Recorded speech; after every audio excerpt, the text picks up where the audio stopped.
17 tons of urgently needed medical supplies have arrived in Beirut from the Red Cross. It was shipped via air cargo from Geneva yesterday. It includes surgical supplies and other medical items to be distributed to hospitals. The Red Cross is also sending medical teams, including specialists in conflict-related injuries, to work alongside medical staff. For more on this, we turn now to Tess Ingram. She is the spokesperson for UNICEF in Beirut. Tess, we appreciate you taking the time to speak with us today. Thanks for having me. You have seen the effect on children and on families firsthand and heard the stories. What can you share about those who have been displaced and the situation that they're facing?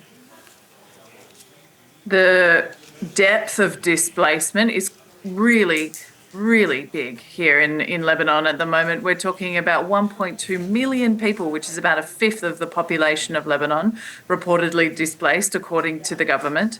And we estimate at UNICEF that about a third of those, so about 400,000, are children. Primarily, these are people who have evacuated from southern Lebanon, but also the southern suburbs of Beirut. And the displaced people are really spread right across the country.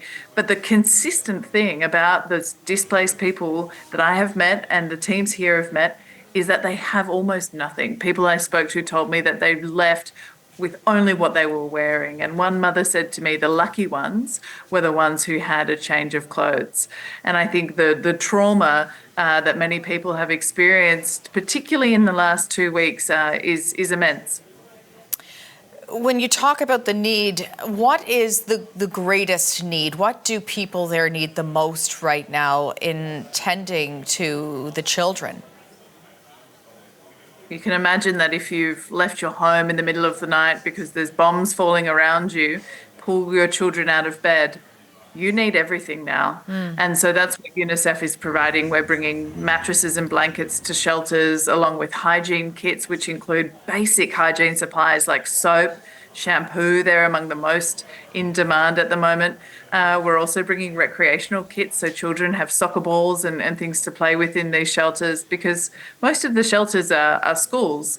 So, they're well set up, large public buildings with many rooms to take an influx of people, but they don't have showers or cookers and some of the basic things that people need to get through this immediate period of displacement.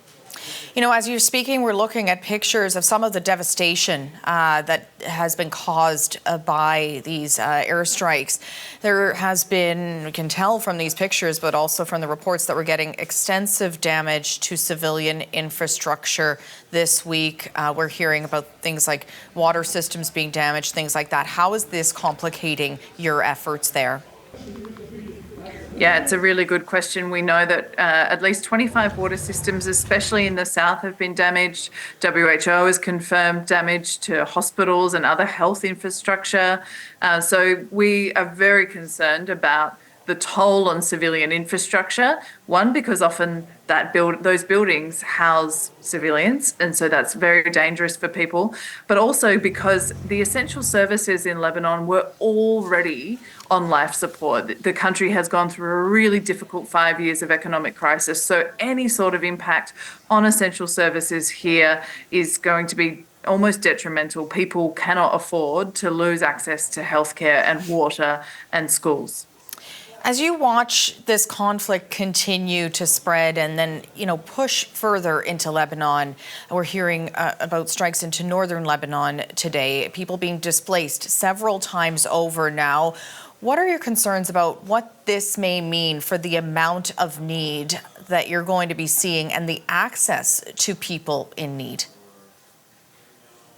Yeah, look, we had supplies pre-positioned in Lebanon in anticipation of a crisis like this. But no matter how prepared you are, when the needs escalate from 200,000 people in need to 1.2 million in 8 days, like they have done here, even the most robust humanitarian response can't keep up with that. So we are burning through our supplies quickly, which is good. We're distributing them to people, but it means we need to get more in fast.